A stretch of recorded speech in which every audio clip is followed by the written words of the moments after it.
नमस्कार दोस्तों, स्वागत है आप सबका ताज करियर इंस्टीट्यूट पे। दोस्तों, आज हमारा टॉपिक रहने वाला है इंटरनेट टेक्नोलॉजी, जहां पर हम जो प्रश्न ले हैं वो सारे इंटरनेट से संबंधित हैं। तो चलिए शुरुआत करते हैं पहले प्रश्न के साथ में। कंप्यूटर का विशाल नेटवर्क जो दुनिया भर में लाखों लोगों को जोड़ता है, क्या कहलाता है? एक ऐसा नेटवर्क जो पूरे दुनिया में जुड़ा रहता है वो है इंटरनेट। ठीक है, चलिए आगे बढ़ते हैं दूसरे की ओर। सूचना राजपथ, सूचना राजपथ किसे कहते हैं? सूचना राजपथ, यह भी इंटरनेट का एक निकनेम है।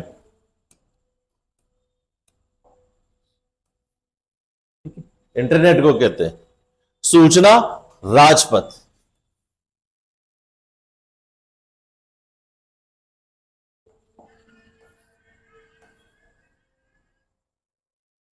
अब तीसरा प्रश्न, इंटरनेट क्या है? देखिए, इंटरनेट क्या है, हम इंटरनेट किसे कहते हैं? इसको अगर छोटी सी अगर भाषा में मैं बताना चाहूं तो अपन इसको यूं जिक्र कर सकते हैं कि the network of networks is known as internet. यानी कि एक ऐसा इंटरनेट जो पूरे विश्व के अंदर फैला हुआ है उसको हम नेटवर्क कहते हैं। यानी तो इसका आंसर क्या हो जाएगा? नेटवर्क ऑफ नेटवर्क, पहला। ठीक है, क्योंकि किसी बिजनेस के लिए आंतरिक सम्मेलन प्रणाली नहीं है, भारत सरकार के लिए नहीं उपयुक्त सभी। नेटवर्क ऑफ नेटवर्क यानी कि एक ऐसा नेटवर्क, एक विशाल नेटवर्क है जिसके अंदर कई सारे छोटे छोटे नेटवर्क से मिलकर नेटवर्क से, यानी कि अगर यूं कहे तो एक लेन, कई सारी लेनों से बनकर बना हुआ एक बहुत बड़ा वेन इंटरनेट कहलाता है। ठीक है,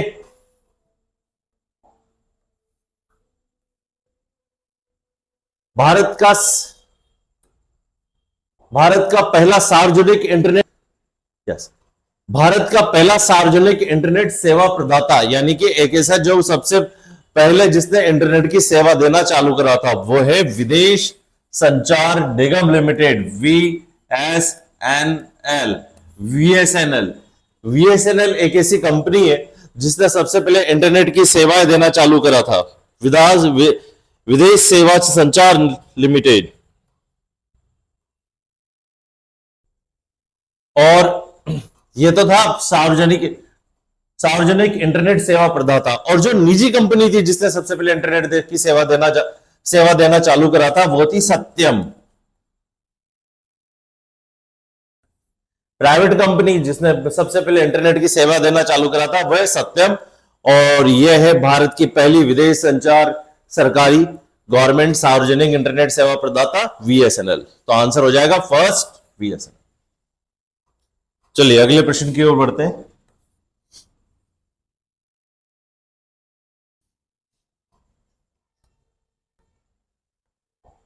पहला नेटवर्क जिसने इंटरनेट की नींव रखी,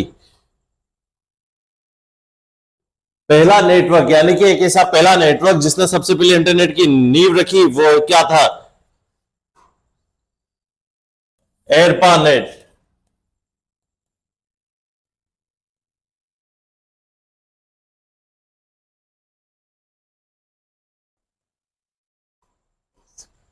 इसका पूरा नाम एडवांस रिसर्च प्रोजेक्ट एजेंसी। दरअसल सबसे पहला जो इंटरनेट है वो एरपानेट था। इसकी शुरुआत अमेरिका के अंदर जो उनकी डिफेंस आर्मी है, जो US आर्मी के जरिए करी गई थी। उन्होंने सबसे पहले वहां के इंटरनेट को और सारे कंप्यूटर को आपस में जोड़ा और उसको नाम दिया उन्होंने एरपानेट। और इसी एरपानेट से पहली बार कंप्यूटर की इंटरनेट की शुरुआत हुई। इंटरनेट की शुरुआत कहां से हुई? तो वो है एरपानेट। पूरा नाम advance research project agency network.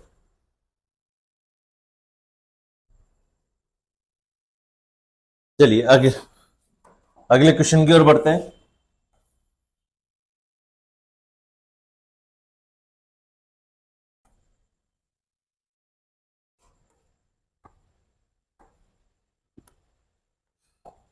Internet सेवा का उपयोग करने पर www अक्षरों का प्रयोग किया जाता है, जिसका आश्रय क्या है?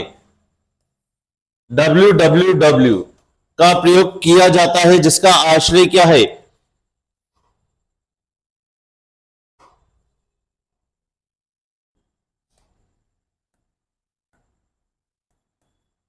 World wide web. किसी भी वेबसाइट के नाम से पहले जो अक्षर यूज किया जाता है www.google.com, तो उसमें क्या होता है? www का मतलब वर्ल्ड वाइड वेब। क्या है, कहां है ये? रहा थर्ड नंबर, तीसरा वर्ल्ड वाइड वेब।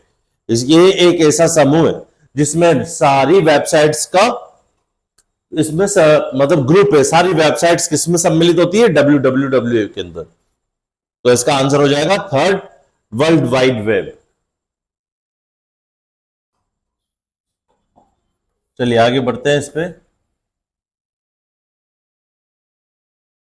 डीएनएस पद का तात्पर्य है domain name system. DNS, domain name system, ये क्या होता है? डोमेन।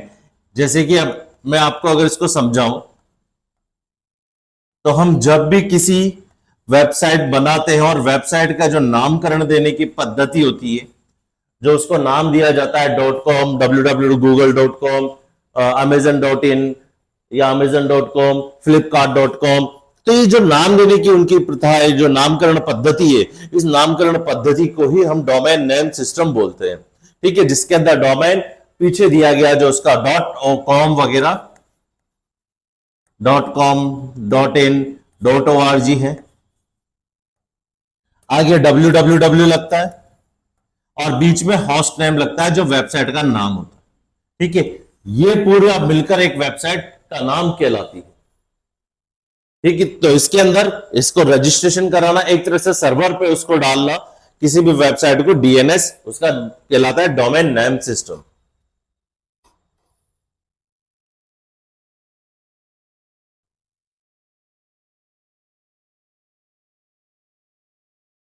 इंटरनेट पे किसी वेबसाइट का पता इस डीएनएस के द्वारा लगाया जाता है। चलिए आगे बढ़ते हैं आठवें पे।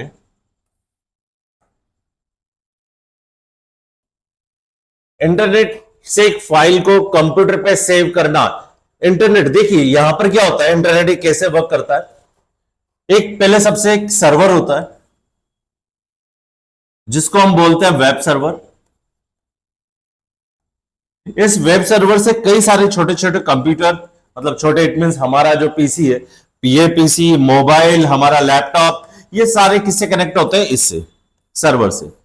जो भी सर्विस से कनेक्टेड है इन सबको हम बोलते हैं, ये सारे क्या कहलाते हैं? क्लाइंट। ये सारे क्लाइंट है, ये सर्वर है। अगर जो मेरा, जैसे मान के चले कि हमारा कंप्यूटर ये रहा, अब मैं हमको जैसे गूगल ओपन करनी है, तो हम यहां पर लिखेंगे google.com, और जैसे इसको एंटर दबाएंगे, ये एक रिक्वेस्ट सेंड करेगा वेब सर्वर को। वेब सर्वर उसको आइडेंटिफाई करेगा कि इससे क्या रिक्वेस्ट मांगी है, और उसके अकॉर्डिंगली वो वापस इसका रिप्लाई करेगा। क्लियर? तो यहां पर जो ये इसकी इमेज एक रिफ्लेक्ट होती है। अब हमारा क्वेश्चन क्या है? इंटरनेट से एक फाइल को कंप्यूटर पे सेव करना, यानी कि वेब सर्वर से किसी फाइल को यहां पर सेव करना या यहां पर खोलना क्या कहलाता है? तो इसके लिए अगर हम कोई भी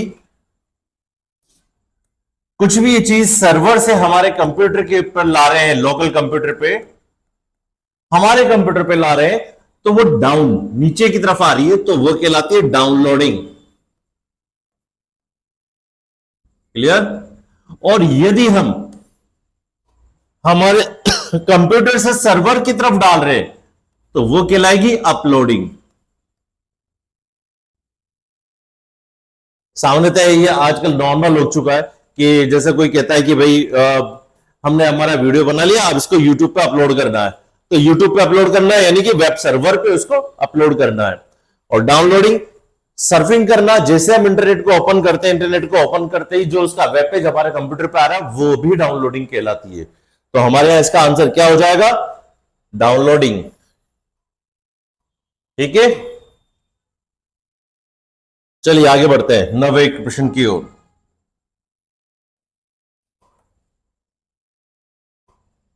निम्न में से कौन सा इंटरनेट का घटक नहीं है? इंटरनेट का घटक कौन सा नहीं है? प्रोटोकॉल्स, बिल्कुल प्रोटोकॉल के बिना कंप्यूटर इंटरनेट कार्य कर ही नहीं सकता। प्रोटोकॉल किसे कहते हैं? The rules which tells how to do, what to do and when to do. ये नियम होते हैं जो इंटरनेट पे हमको ये बताते हैं कि हमको कब क्या कैसे करना है। तो प्रोटोकॉल, डेटा, डेटा भी हम यूज करते हैं कि मेरा 4 GB डेटा खर्च हो गया, सामने बात पे सुना है सबसे कि भाई सब कहते हैं कि मेरा 4 GB डेटा डलवाया है, तो डेटा भी काम आता है, मॉडेम भी काम आता है। यहां पर जो घटक नहीं है इसका वो है स्पीकर्स, क्योंकि स्पीकर क्या है? एक आउटपुट डिवाइस है। स्पीकर क्या है? एक आउटपुट डिवाइस है, जबकि प्रोटोकॉल, डेटा और मॉडेम ये तीनों ही इंटरनेट के पार्ट है। तो हमारा आंसर हो जाएगा यहां पे स्पीकर्स। चलिए आगे बढ़ते हैं 10वें प्रश्न की ओर।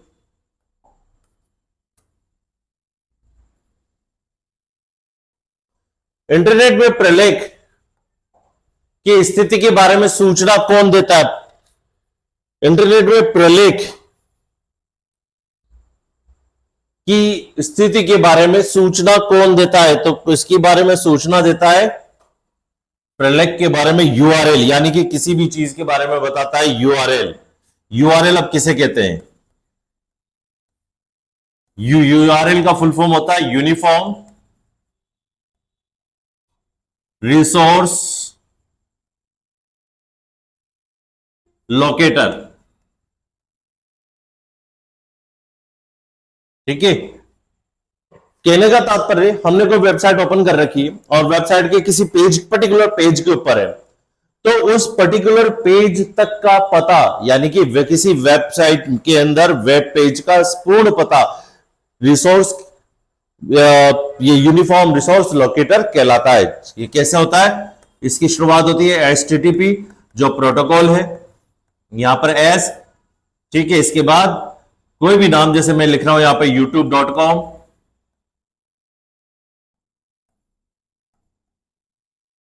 /2PZEK, जो भी यहां पर नाम लिखा रहता है, तो ये पूरा जो नाम है ये क्या कहलाता है? यूआरएल। ठीक है, जिसके अंदर आगे वाला भाग प्रोटोकॉल का होता है। ये HTTP प्रोटोकॉल है। HTTP का पूरा नाम हाइपरटेक्स्ट ट्रांसफर प्रोटोकॉल, जो हाइपरटेक्स्ट को ट्रांसफर करता है, यानी कि हाइपरटेक्स्ट यानी कि जो हमारा वेब पेज जिससे मिलकर बना है वो हाइपरटेक्स्ट होता है। हाइपरटेक्स्ट एक प्रकार का टेक्स्ट होता है जिसके अंदर टैग्स का यूज किया जाता है, कई सारे टैग होते हैं। तो HTML लैंग्वेज के अंदर इसका यूज होता है। तो HTTP हाइपरटेक्स्ट को ट्रांसफर करने वाला प्रोटोकॉल HTTP। उसके बाद यहां पर वेबसाइट का नाम, डोमेन और पूरा उसका एड्रेस, ये मिलकर URL कहलाता है। इसे कहते हैं हम यूनिफॉर्म रिसोर्स लोकेटर। तो इसका आंसर हो जाएगा 3।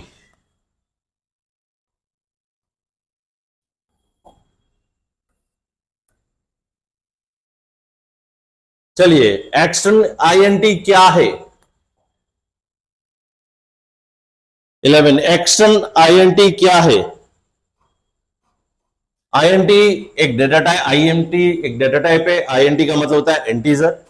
I एक वेरिएबल है। तो हम यहां पर एक्सटर्न के थ्रू I को डिक्लेयर कर रहे हैं, तो ये हो जाएगा डिक्लेरेशन। ठीक है, हम बता रहे हैं I को डिक्लेयर कर दिया हमने कि I एक इंटीजर है, तो ये हो जाएगा डिक्लेरेशन।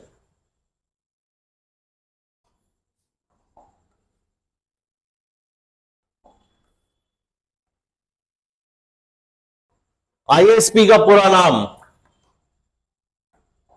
ISP का पूरा नाम होता है इंटरनेट सर्विस प्रोवाइडर, जो इंटरनेट की सर्विस को प्रोवाइड करता है, यानी कि इंटरनेट सर्विस प्रदाता, वो क्या कहलाता है? Internet service provider, ISP। जैसे कि आज के तारीख में अगर देखें तो ISP कौन कौन से हो गए? जियो ISP है, टाटा, जहां से भी हमने कंप्यूटर की इंटरनेट की सेवाएं ले रखी है वो सब ISP के अंदर आते हैं। एयरटेल, ठीक है, इसके अलावा भी बहुत सारे हैं, तो ये सारे ISP के अंदर आते हैं।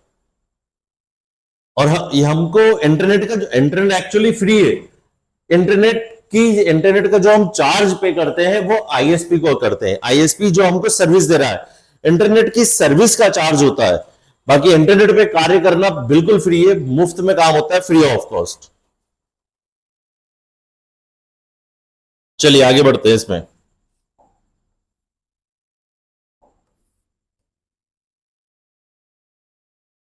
इंटरनेट पे सुरक्षित डेटा संप्रेषण को नियंत्रित करने हेतु उपयुक्त किए जाने वाला प्रोटोकॉल कौन सा है? इसके अंदर एक,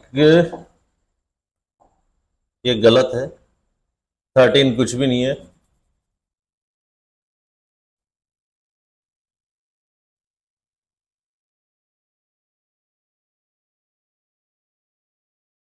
अब सही है। इंटरनेट पे सुरक्षित डेटा संप्रेषण को नियंत्रित करने हेतु प्रयुक्त किया जाने वाला प्रोटोकॉल कौन सा है? देखिए यहां पे SMTP simple mail transfer protocol है, ये मेल के संबंधित है। HTTP hypertext transfer protocol secure, इसके बारे में भी हम अभी चर्चा करेंगे। टीसीपी आईपी यानी कि ट्रांसमिशन कंट्रोल प्रोटोकॉल, और एक इंटरनेट प्रोटोकॉल जो सबसे महत्वपूर्ण प्रोटोकॉल होता है। और एक हो जाता है एचटीटीपी यानी हाइपर, वही इसमें एस है इसमें नहीं है, बाकी पूरी इसकी डेफिनेशन वही रहेगी। तो इसका आंसर जो होगा वो है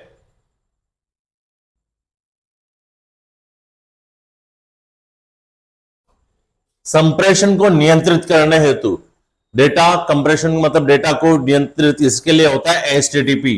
इसका फुल फॉर्म है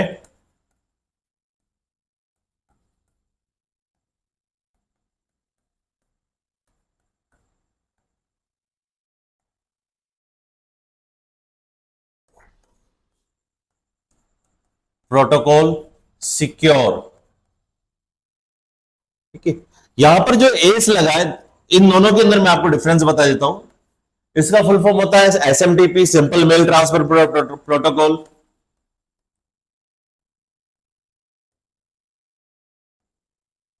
ये ईमेल वगैरह के अंदर ये काम आता है, simple mail transfer protocol. TCP IP transmission control protocol.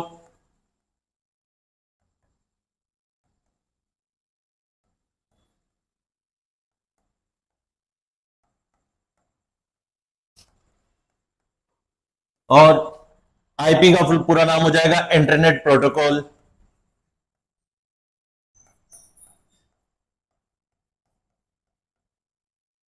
यहां पर एचटीटीपी का नाम होगा वही है, हाइपरटेक्स्ट ट्रांसफर प्रोटोकॉल। ये सिक्योर नहीं आएगा बस इसके अंदर। तो देखिए एसएमटीपी मेल में काम करता है, अब एचटीटीपी और इसमें एस में और डिफरेंस क्या होता है? दोनों एक ही काम करते, फर्क ये होता है कि जैसे मैंने अभी आपको बताया था, ये वेब सर्वर, ये हमारा क्लाइंट कंप्यूटर। मैंने यहां पे कोई कंप्यूटर पे वेबसाइट की रिक्वेस्ट भेजी, वो रिक्वेस्ट सर्वर तक गई, अब सर्वर वापस उसको रेस्पॉन्ड करता है। ठीक है, यही होता है।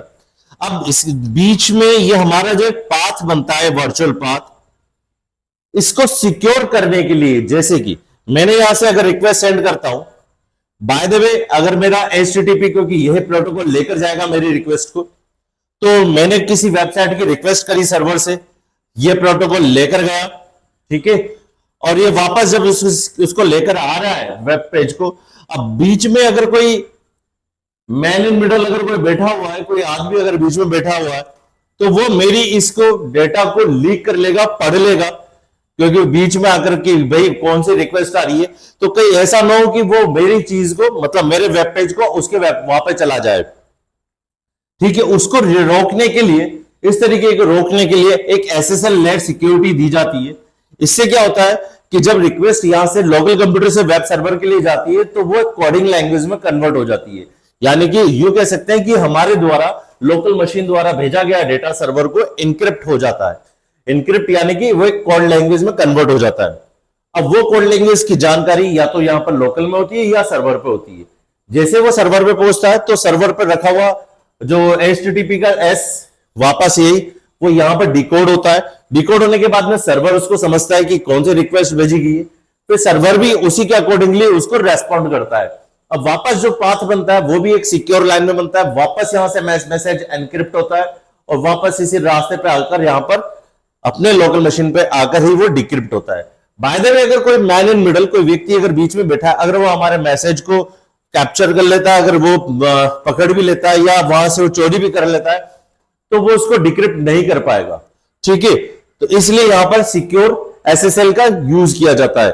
और यही रीजन है कि आप देखोगे कि जितनी भी ट्रांजेक्शन वाली वेबसाइट है, जितनी भी फाइनेंशियल वाली वेबसाइट है, चाहे वो अमेजन हो, फ्लिपकार्ट हो, स्नैप हो, बैंकों की सारी वेबसाइट हो, जहां पे पैसे का लेन देन वाली सारी वेबसाइट होती है, कम से कम वो सारी वेबसाइट HTTPS होगी। और ये सी वेबसाइट बिल्कुल पूर्ण रूप से सिक्योर होती है। और आपको भी अगर आप भी अगर इंटरनेट पर अगर काम करते हो और अगर फाइनेंशियली अपने डेटा को डालना हो, तो जरूर ये चेक कर लीजिए कि वो वेबसाइट सिक्योर है, HTTPS लिखा हुआ होना चाहिए उस पर। HTTP अगर कोई वेबसाइट है तो वो यानी कि वो सिक्योर नहीं है, वहां से आपके उस वेबसाइट पे डाला गया आपके द्वारा डेटा वो कहीं ना कहीं लीक होने की संभावना रहती है, जबकि इसमें ऐसा नहीं होता। अब बात करते हैं आईपी। इंटरनेट प्रोटोकॉल क्या होता है? तो इंटरनेट प्रोटोकॉल क्या होता है? जब हमारा इंटरनेट सर्वर पे रजिस्टर होता है या सर्वर पे जैसे हम सर्वर से कनेक्ट होते हैं, तो सर्वर के अंदर यानी यूं कहें कि सर्वर एक आईपी एक नंबर को जनरेट करता है, वो हमारे कंप्यूटर के लिए होता है, यानी हमारे एक मशीन के लिए होता है, वही इंटरनेट प्रोटोकॉल कहलाता है। यह है, इस इंटरनेट प्रोटोकॉल के जरिए हम हमारा जो नेटवर्क, हमारा जो कंप्यूटर है, वो इंटरनेट के अंदर आइडेंटिफाई किया जा सकता है, उसकी पहचान लगाई जा सकती है। तो ये आईपी है। ठीक है, ये इसका रहेगा। चलिए आगे बढ़ते हैं।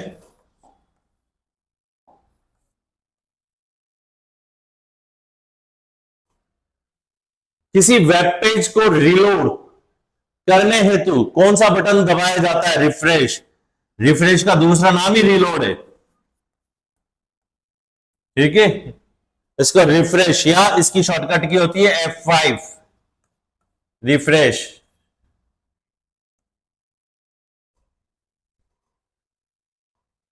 चलिए आगे बढ़ते हैं।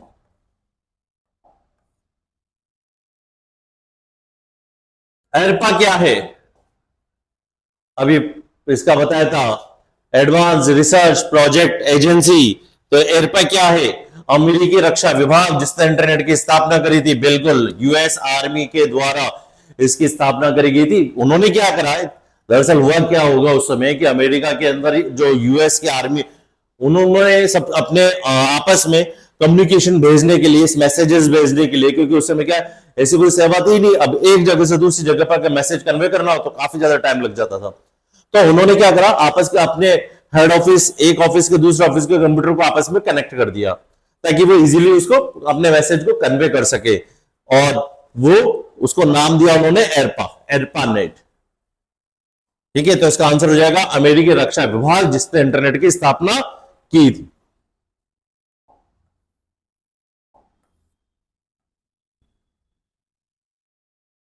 कौन सा वेब ब्राउजर नहीं है? FoxPro, Opera. FoxPro नहीं है, ये एक डेटाबेस है। क्या है ये? डेटाबेस। बाकी तीनों वेब ब्राउजर। वेब ब्राउजर किसे कहते हैं? वेब ब्राउजर एक ऐसा सॉफ्टवेयर होता है जिसके द्वारा हम कंप्यूटर पे, मोबाइल पे इंटरनेट को एक्सेस कर सकते हैं, इंटरनेट को ओपन कर सकते हैं, वो वेब ब्राउजर होता है। Opera, safari, Mozilla. चलिए आगे चलते हैं।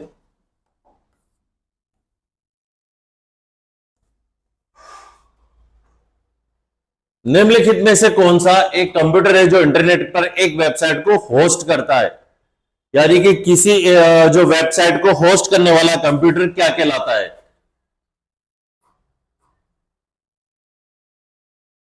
वेबसाइट को होस्ट करने वाला वेब पेज। तो वेब पेज से तो मिलकर वेबसाइट बनती है। सर्च इंजन एक ऐसी वेबसाइट होती है कि जो अन्य वेबसाइट को ढूंढती है। वेब ब्राउजर एक सॉफ्टवेयर है, तो होस्ट कौन करता है? वेब सर्वर करता है। ठीक है, वेब पेज तो खुद ही एक वेबसाइट का हिस्सा होता है, part of a website. Search engine एक ऐसी वेबसाइट होती है जो दूसरी वेबसाइट को सर्च करती है। वेब ब्राउजर एक ऐसा सॉफ्टवेयर है या ऐप है जो कि वेबसाइट्स को ओपन करता है। तो यहां पर हमारा आंसर हो जाएगा सेकंड, वेब सर्वर। अभी जो बताया था वही होस्ट करता है, क्योंकि सारी वेबसाइट्स वहीं पे रहती है।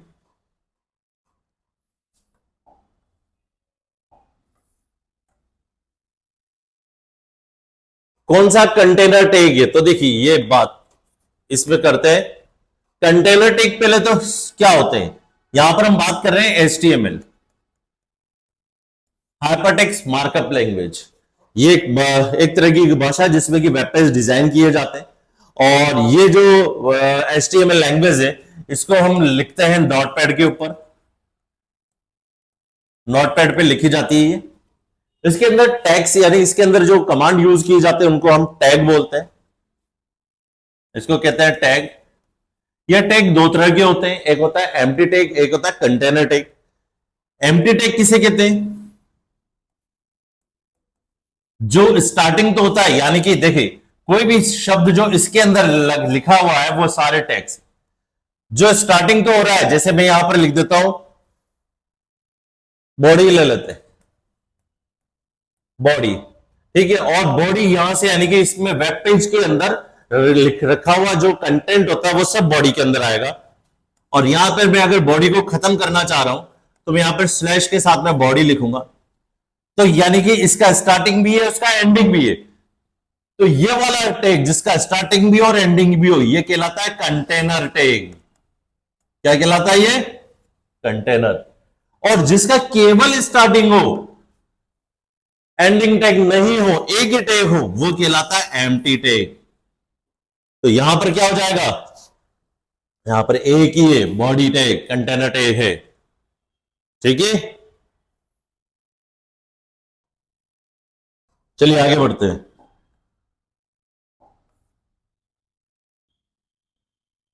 एंकर टैग एक हो। मैं हाइपरलिंक को दिखाने के लिए हम कौन सा एट्रीब्यूट काम में लिया जाता है?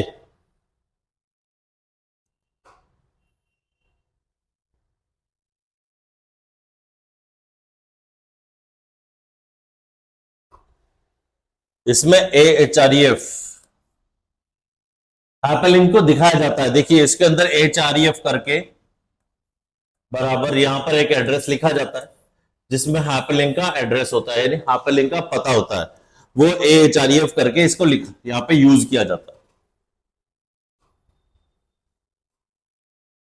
है। ए का मतलब एंकर और reference.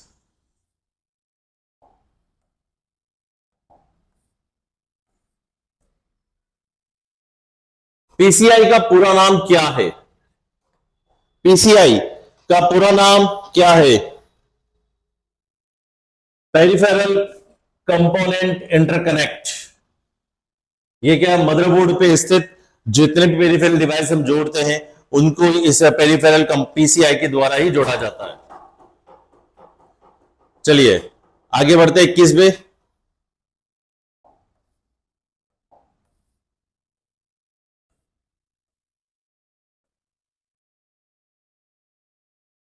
ID integrated development environment.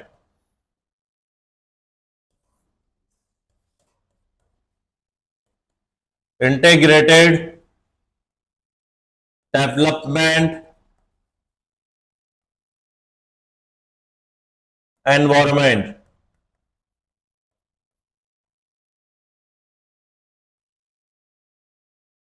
ठीक है, इसे कहते हैं हम इंटीग्रेटेड डेवलपमेंट एनवायरनमेंट।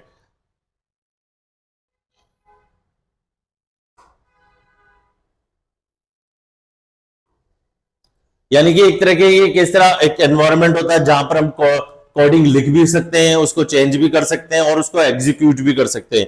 यानी कि हम कोडिंग से संबंधित जो कोडिंग से संबंधित उसको एग्जीक्यूट करना, रन करना, एडिट करना, अगर सारे काम हम एक ही छत के नीचे कर पाए तो वो एक ID एनवायरनमेंट कहलाता है, इंटीग्रेटेड डेवलपमेंट एनवायरनमेंट कहलाता है।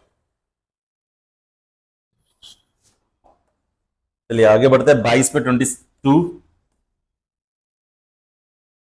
कौन सा वेब पेज अलग प्रयोग करने वालों के लिए अलग तरीके से प्रदर्शित होता है?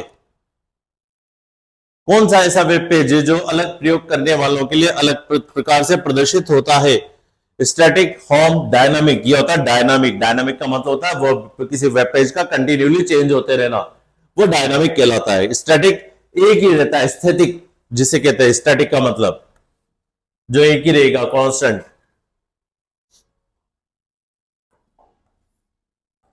चलिए आगे बढ़ते हैं। 23, कौन सा प्रोग्राम यूजर को इंटरनेट पे विभिन्न प्रकार की वेबसाइट्स देखने के लिए मदद करता है? ये भी इसका पिछले वाले क्वेश्चन के अंदर इसको थोड़ा सा घुमाकर पूछा गया था, यहां पर इसको डायरेक्टली पूछ लिया कि कौन सा उसको करता है, तो वह है ब्राउजर प्रोग्राम, वेब ब्राउजर। इसको क्या बोलते हैं? वेब ब्राउजर भी कहा जाता है। जैसे Apple internet explorer, Apple safari, Chrome, opera, ये सारे इसके एग्जांपल्स होते हैं, तो उसका हो जाएगा वेब ब्राउजर।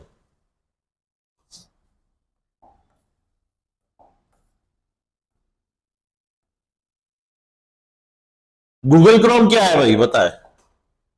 एक आइकन है, ब्राउजर है, फाइल मैनेजर है, विंडोज प्रोग्राम है। तो गूगल क्रोम किसका नाम है? एक ब्राउजर का नाम, ठीक है, जो कि गूगल का ही पार्ट है।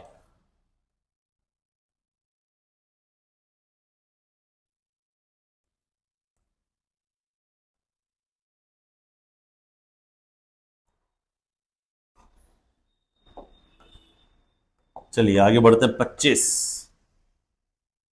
कौन सा सर्च इंजन नहीं है? नहीं है Yahoo, Bing, Gigablast, Flipkart.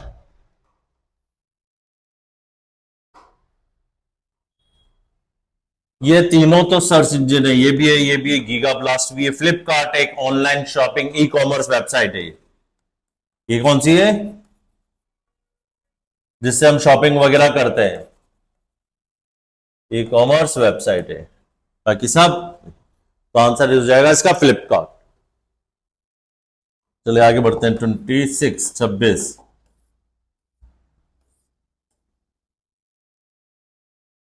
निम्नलिखित में से कौन सा पहला वेबसाइट वेब ब्राउजर है? वेबसाइट कमर्शियल यूज के लिए काम में लिया जाने वाला कौन सा है? यह है नेटस्केप नेविगेटर। कमर्शियल यूज किया जाता था सबसे पहले, यह नेटस्केप नेविगेटर।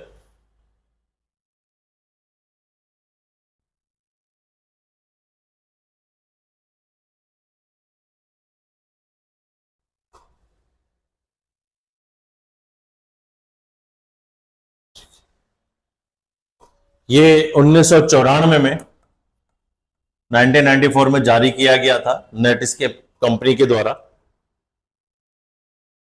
चलिए आगे।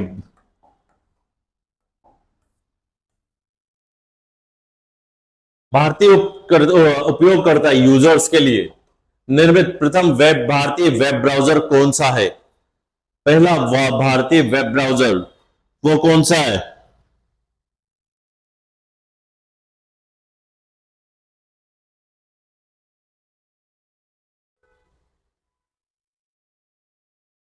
वो है एपिक। ये बैंगलोर की एक कंपनी थी, हिडन।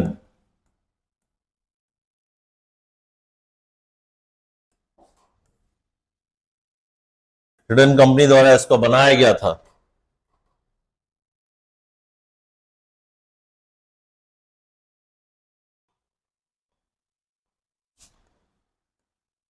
पूरा नाम लिख देते हैं, हिडन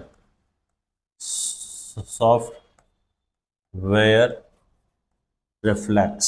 हिडन सॉफ्टवेयर ने इसको डेवलप करा था।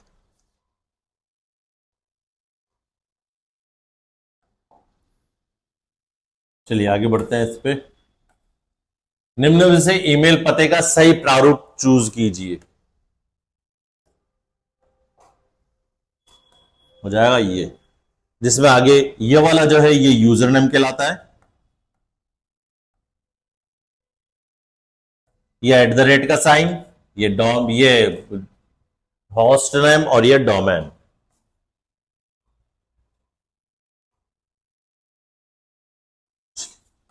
चलिए आगे बढ़ते हैं।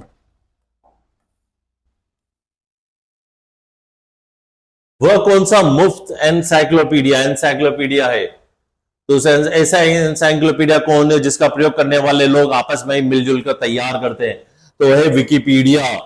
विकिपीडिया एक ऐसा है जो कि देखने वाले भी उसमें एडिटिंग कर सकता है, और मतलब वो एक तरीके से मिला जुला रूप है, वो मिला जुला एनसाइक्लोपीडिया है जिसे उसका उपयोग करने वाले लोगों ने ही आपस में मिलकर तैयार किया है, जिसका भी जो भी जानकारी है वो विकिपीडिया पे डाल दिया कर, ठीक है, वो है Wikipedia.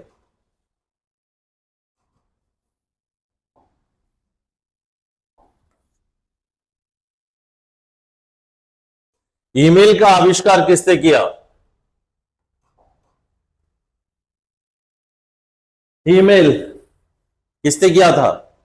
Team Berners-Lee, James Gosling, Vinton Cerf, V Shiva Ayyadurai, किसने किया था इसका ईमेल का आविष्कार?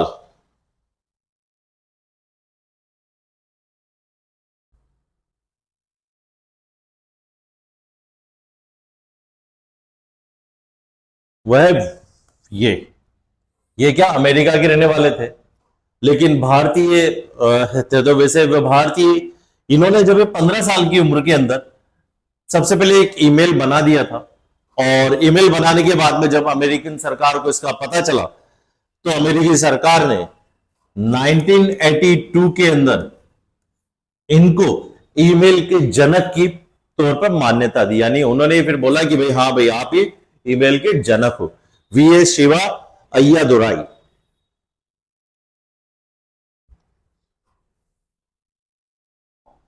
चलिए आगे बढ़ते हैं। 31,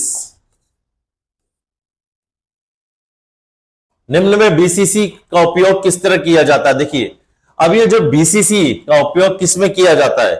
बीसीसी का उपयोग किया जाता है ईमेल के अंदर। बीसीसी का फुल फॉर्म होता है ब्लाइंड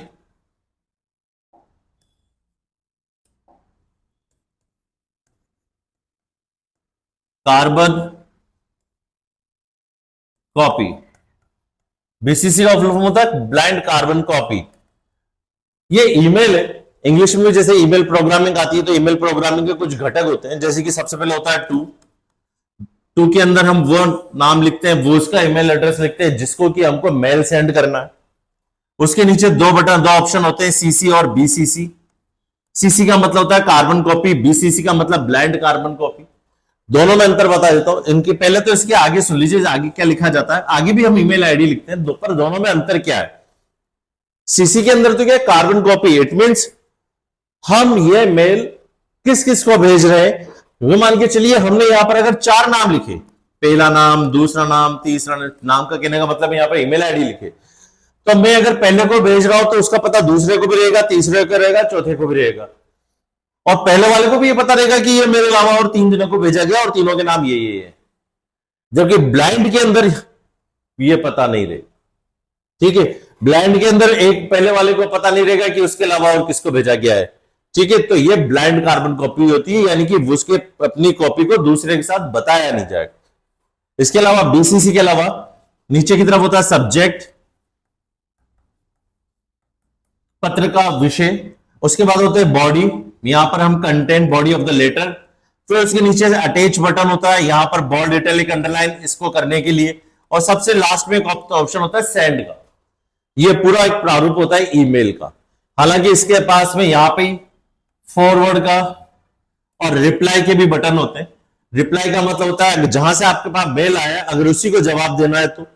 फॉरवर्ड का मतलब है आपको यह मेल आगे कहीं किसी और को भेजना है तो फॉरवर्ड का यूज करते हैं। तो बीसीसी का उपयोग करते हैं ईमेल के अंदर। चलिए आगे बढ़ते हैं।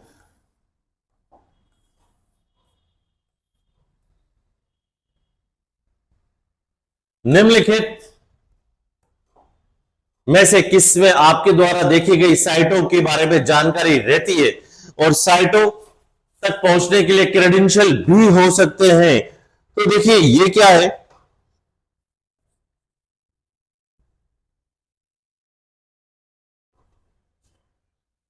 प्लगइन्स, एक्टिवएक्स, जावास्क्रिप्ट, वो कहलाती है कुकीज। ये सबसे महत्वपूर्ण है। कुकीज क्या होती है? कुकीज क्या छोटी छोटी फाइलें होती है जो कंप्यूटर के अंदर हम जब भी लॉगिन करते हैं तो हमारी लॉगिन या हमारी प्रत्येक एक्टिविटी को ये अपने अंदर रिकॉर्ड करना चालू करती है। इसमें हमारे द्वारा किए गए मतलब देखी गई साइटें नहीं, बल्कि हमारे द्वारा कंप्यूटर पे करे गए सारे कार्यों की जानकारी रहती है कुकीज के अंदर। और कई बार तो ये होता है कि हमने जो वहां पर पासवर्ड वगैरह डाले तो उनकी भी जानकारी हमारे यहाँ पर कुकीज को अंदर से मिल जाती है। तो कुकीज, हाँ, इसीलिए कहा जाता है कि कुकीज को डिलीट समय समय पर डिलीट करते रहना चाहिए, ताकि आपके वहां पर कोई भी हिस्ट्री अवेलेबल नहीं हो। ठीक है, तो इसका आंसर हो जाएगा कुकीज। 33,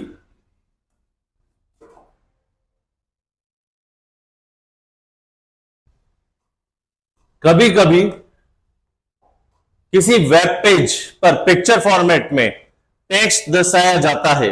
कभी कभी किसी वेब पेज पर पिक्चर फॉर्मेट पर में एक टेक्स्ट दर्शाया जाता है तथा वही टेक्स्ट एक टेक्स्ट बॉक्स में एंटर करने के लिए कहा जाता है। इस प्रक्रिया को हम बोलते हैं captcha. Captcha, whether you are human और नॉट, यानी कि वो पता लगाता है कि भाई आप जो आदमी काम कर रहा है इस पे वो वास्तव में जेन्युइन है या नहीं, या वो सही आदमी है या कोई हैकर वगैरह बीच में बैठ कर कोई दूसरा व्यक्ति बैठा हुआ जानकारी कर रहा है, यानी कोई मशीन तो काम नहीं कर रही। कई बार ऐसा होता है ना कि कहीं किसी कंप्यूटर के अंदर एक ऐसा सॉफ्टवेयर डाल दिया जाता है ऑटोमेटिकली फील्ड को भरना चालू कर दे। ठीक है, तो वो फील्ड तो बहुत सारे भर देगा, लेकिन कैप्चा, क्योंकि कैप्चा बार बार चेंज होता रहता, परिवर्तित होता रहता है। ऊपर लिखे किसी वेब पेज पे ऊपर लिखेगी जो टेक्स्ट है, यानी कि जो टेक्स्ट बॉक्स है जहां पर हमको डेटा लिखना है वो चेंज नहीं होगी, लेकिन कैप्चा चेंज होता रहेगा। तो अगर कहीं मशीन ऑटोमेटिकली चल रही है या कोई सॉफ्टवेयर या किसी पर्सन ने कोई कोडिंग लगा रखी है जहां पर कि टेक्स्ट बॉक्स ओरिजिनल अपना मतलब अपने आप ही डेटा की रिकवरी करना चालू करे, तो नीचे जाकर वो कैप्चा को नहीं कर पाएंगे। ठीक है, कैप्चा को वही करेगा अगर वहां पर व्यक्ति बैठा है, तो अगर वहां पर ह्यूमन बैठा है वही इसको फिल कर पाएगा, इसीलिए कैप्चा को बनाया गया था। चलिए आगे 34, हाल ही में देखी गई वेबसाइट बताएं कहां देखी जाती है। हिस्ट्री, इतिहास, इतिहास में ही जाकर हमको पता लगता है कि हमने क्या किया था। ठीक है, तो वो कहलाएगी इतिहास। हिस्ट्री, हिस्ट्री में हम जाकर देख सकते हैं कि हमने वहां पर कौन कौन सी वेबसाइट, कौन कौन सी वेब पेजेस को देखा था। तो इसका आंसर क्या हो जाएगा, हिस्ट्री।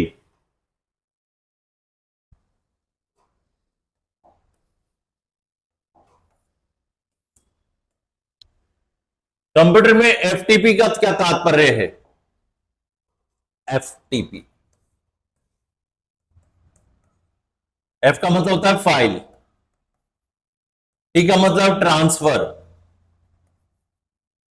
और पी का मतलब प्रोटोकॉल। पहले तो बता दो प्रोटोकॉल क्या है।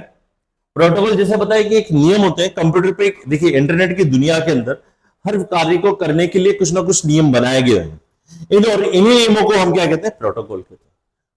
कंप्यूटर में कई सारे प्रोटोकॉल्स होते हैं जिनका नाम उनकी क्रियाविधि के अनुरूप ही रखा गया, अधिकतर का नाम। जैसे इसका नाम है फाइल ट्रांसफर प्रोटोकॉल, यानी कि ये प्रोटोकॉल क्या काम कर रहा है, फाइल को ट्रांसफर करने से संबंधित सारी जिम्मेदारियां इसी की है। ठीक है, ये अपने आप में काफी बड़ा प्रोटोकॉल है और सबसे कई बार में ये काफी महत्वपूर्ण भी है, जो किसी भी फाइल को एक जगह से दूसरी जगह पर पहुंचाने के लिए बहुत ज्यादा सक्रिय होता है। वो फाइल चाहे ऑडियो हो या वीडियो हो या टेक्स्ट के रूप में हो, किसी भी फाइल को एक जगह से दूसरी जगह पर पहुंचाने के लिए एफटीपी सबसे ज्यादा जिम्मेदार होता है। ठीक है, एक और हमने बताया था टीसीपी आईपी।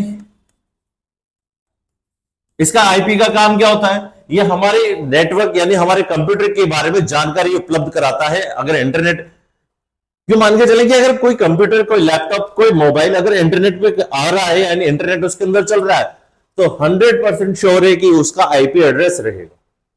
ठीक है, बहरहाल यहां पर कंप्यूटर में एफटीपी का तात्पर्य क्या है, तो उसका तात्पर्य है फाइल ट्रांसफर प्रोटोकॉल। चलिए आगे बढ़ते हैं।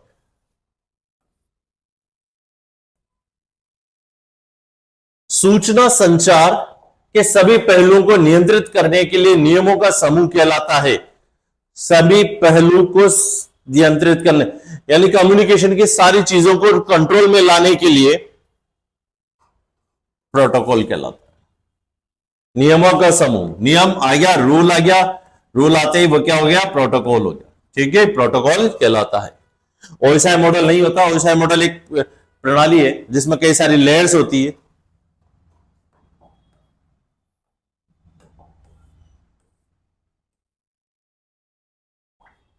निम्न में से कौन सा टीसीपी आईपी प्रोटोकॉल का एक प्रयोग एक मशीन से दूसरी मशीन के मध्य इलेक्ट्रॉनिक मेल मैसेज के ट्रांसफर के लिए किया जाता है? यानी कि सिंपल भाषा में अगर बोले तो एक कंप्यूटर से दूसरे कंप्यूटर के लिए कौन सा प्रोटोकॉल जिम्मेदार होता है मैसेज को भेजने के लिए? तो होता है SMTP, simple mail transfer protocol. FTP, file transfer protocol. तो यहां पर हो जाएगा सिंपल मेल ट्रांसफर प्रोटोकॉल। ठीक है, चलिए आगे बढ़ते हैं। 38, कौन सा प्रोटोकॉल सबसे अधिक विश्वसनीय मानक है? हालांकि प्रोटोकॉल तो सारे विश्वसनीय होते हैं, लेकिन यहां पर कहने का मतलब है कि इंटरनेट के अंदर सबसे ज्यादा जो महत्वपूर्ण, सबसे ज्यादा जो इंपॉर्टेंट प्रोटोकॉल है वो कौन सा है? वो है टीसीपी आईपी। वो इसलिए क्योंकि इसके जो इसी प्रोटोकॉल के जरिए हमारे कंप्यूटर की पहचान होती है इंटरनेट पे। ठीक है, तो वो हो जाएगा टीसीपी आईपी। बाकी एचटीएमएल एक लैंग्वेज है, जावा एक लैंग्वेज है, फ्लैश एक सॉफ्टवेयर है, ऐप है।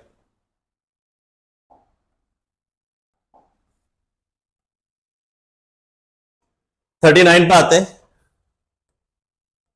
वेब पेज ट्रांसफर के लिए आमतौर पे इस्तेमाल किए जाने वाला प्रोटोकॉल, यानी वेब पेज ट्रांसफर, जैसे कि मुझे लोकल क्लाइंट यानी कि मेरे मोबाइल या लैपटॉप या कंप्यूटर से मुझे वेब पेज भेजना, रिक्वेस्ट सेंड कर रहा हूं और वहां से वापस रिक्वेस्ट सेंड आ रही है वेब सर्वर से, तो उसको कौन लेकर जाता है? अभी पिछले वाले प्रश्नों में हमने पढ़ा था, उसके लिए कौन जिम्मेदार होता है? उसके लिए जिम्मेदार होता है यह HTTP, hyper text transfer protocol. ठीक है, यह जिम्मेदार होता है हमारे यहां से वेब पेज से वहां पर ले जाने के लिए, वेब सर्वर पे, वेब सर्वर से वापस वेब क्लाइंट पे लाने के लिए। HTML ये एक लैंग्वेज है जो कि नोटपैड पे लिखी जाती है। WML और WTTP ये नहीं, इसके अंदर आंसर होगा HTTP, हाइपरटेक्स्ट ट्रांसफर प्रोटोकॉल। चलिए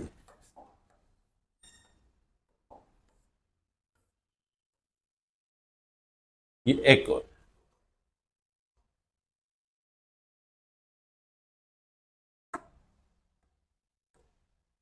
HTTPS में एस का विस्तारित रूप। देखिए दो चीज होती है HTTP, अपन ने पहले वाले क्वेश्चन में पढ़ा था कि HTTP क्या है। तो HTTP क्या है? Hypertext transfer protocol.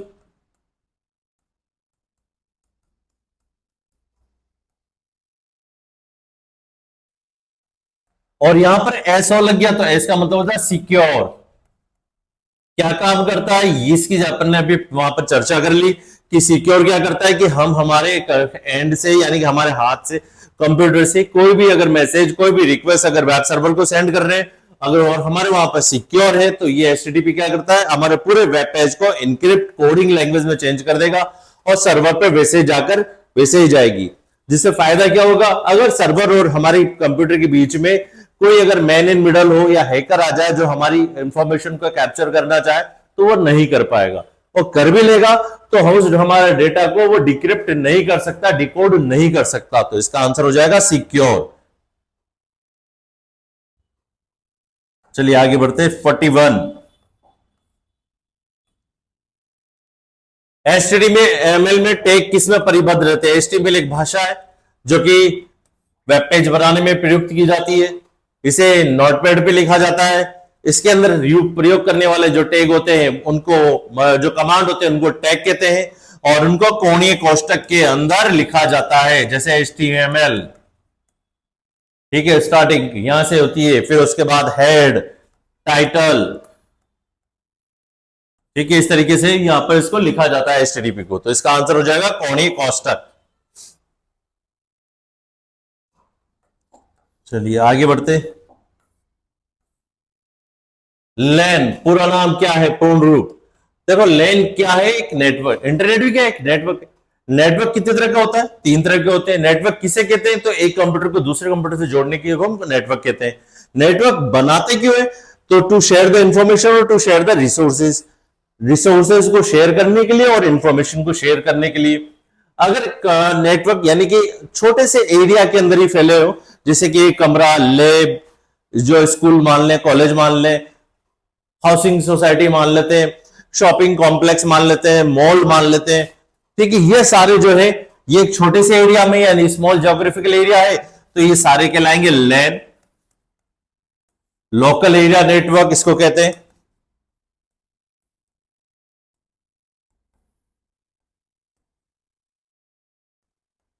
नेटवर्क दूसरा होता है लैन से बड़ा जो होता है, जो सिटीज को आपस में जोड़ा जाता है, वो कहलाता है मेन मेट्रोपॉलिटन एरिया नेटवर्क। ठीक है, और एक होता है वैन, wide area network. Wide area network यानी कि जो पूरे विश्व में फैला हुआ है, और इसी को ही हम क्या बोलते हैं, इंटरनेट भी बोलते हैं। ठीक है, वाइड एरिया नेटवर्क जो कि पूरे ज्योग्राफिकल एरिया को कनेक्ट करता है, और इसका एक शॉर्टकट नाम वो क्या बताया था अपन ने, वो बताया था नेटवर्क ऑफ नेटवर्क्स। अब आप हम खुद ही देखें, यह संपूर्ण विश्व को कवर कर रहा है इंटरवेन, और इसके वेन के अंदर ऐसी कई सारी इंटरनेट या लोकल एरिया नेटवर्क पॉसिबल है।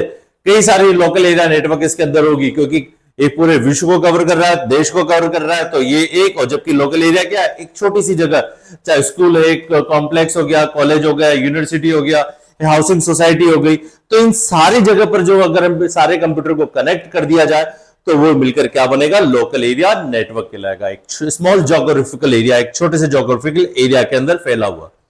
ठीक है, और वैन होता है बड़ा, तो यहां पर हमारे लेन का फुल फॉर्म पूरा नाम क्या हो जाएगा, लोकल एरिया नेटवर्क। ठीक है, सेकंड नंबर।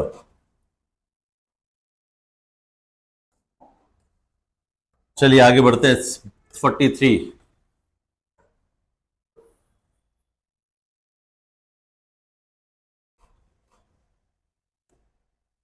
नेटवर्क से जुड़े हुए कंप्यूटर,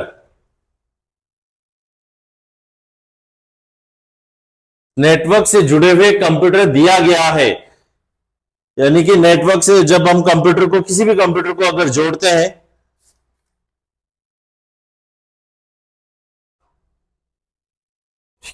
नेटवर्क सी, याद है अपन एक टीसीपी आईपी पढ़ रहे थे वहां पे, थोड़ा सा पीछे अगर मैं रिवाइंड कराऊं तो उस समय मैंने एक बात बोला था कि जब कभी भी कोई कंप्यूटर इंटरनेट पे आता है, यानी कि जिस किसी भी कंप्यूटर, लैपटॉप, मोबाइल को हम इंटरनेट से जोड़ते हैं, तो वेब सर्वर उस डिवाइस को एक नंबर इश्यू करता है, एक नंबर देता है। ये नंबर सेम वैसे ही होते हैं जैसे हम किसी संस्था के अंदर जाते हैं तो संस्था वाला हमको एक registration number, scholar number issue करता है, सेम उसी तरीके से एक नंबर इश्यू करे जाते हैं। वो नंबर क्या कहलाता है, आईपी एड्रेस। उसको क्या बोलते हैं, आईपी एड्रेस बोलते हैं। इसका आंसर हो जाएगा आईपी एड्रेस। चलिए 44 पे आते हैं। किसी सिस्टम में आईपी एड्रेस को परिवर्तित कर दिया जाता है। आईपी एड्रेस को परिवर्तित यानी आईपी एड्रेस को चेंज किया जाता है। अब आईपी एड्रेस को चेंज कौन कर सकता है, तो आईपी एड्रेस को वेब प्लस रैम ये कोई चेंज नहीं कर पाता। आरपी इसको आईपी एड्रेस को चेंज केवल आईएसपी ही कर सकता है। जो हमको इंटरनेट की सर्विस प्रोवाइड कर रहा है केवल उसी के पास ये अधिकार प्राप्त है कि वो आईपी एड्रेस को, हमारे को आईपी एड्रेस को चेंज कर सकता है। आईएसपी यानी कि इसके बारे में हमने पहले ही चर्चा कर ली। आईएसपी किसे कहते हैं, क्या होता है, प्राइवेट आईएसपी भी होते हैं। सबसे पहला आईएसपी कौन सा था, सरकारी आईएसपी। सबसे पहला सरकारी कौन सा था, वीएसएनएल। और निजी क्षेत्र का सबसे पहला आईएसपी कौन था, सत्यम। ठीक है, और आज तो कई सारे हो गए, टाटा, जियो, इंडिकॉम, सारे बहुत सारे हैं, ये सारे आईएसपीज हैं।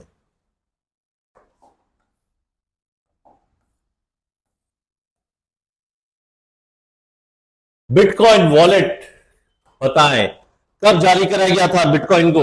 बिटकॉइन क्या है,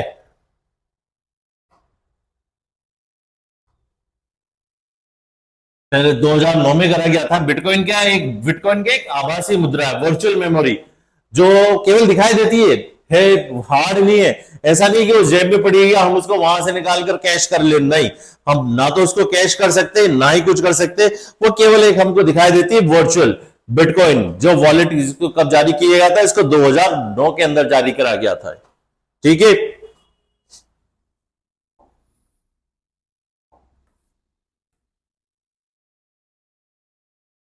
वर्चुअल रियलिटी की वीआर, वर्चुअल रियलिटी की शुरुआत किसने करी थी? तो वर्चुअल रियलिटी की शुरुआत करी थी जेरोन लैनियर ने। वीआर इसे करते हैं,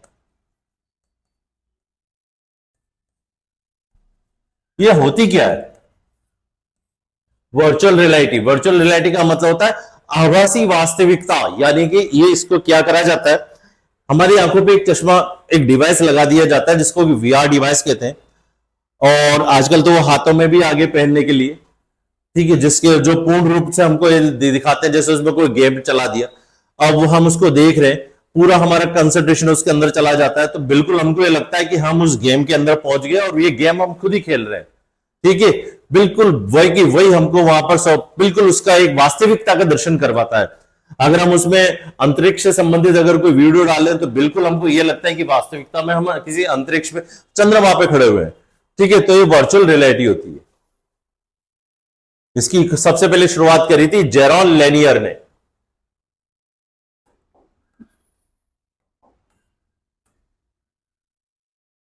कौन सा ई वॉलेट ऐप एचडीएफसी द्वारा पेश किया गया है? यह पेजैप, एचडीएफसी के द्वारा कौन सा ई वॉलेट दिया गया? वो है पेजैप। पेटीएम, भीम, फोन पे ये अलग है सब, भीम भारत सरकार का है।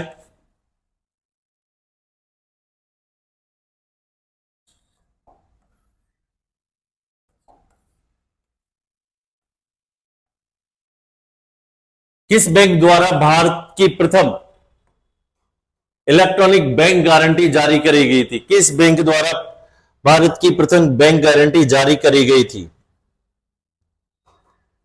वह है एचडीएफसी के द्वारा।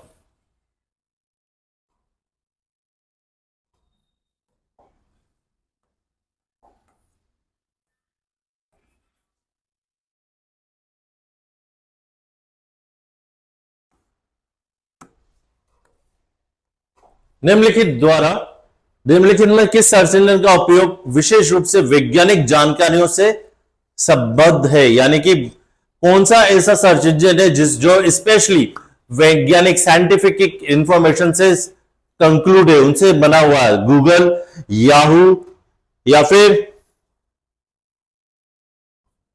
कौन सा होगा इसके अंदर? यह है साइरस।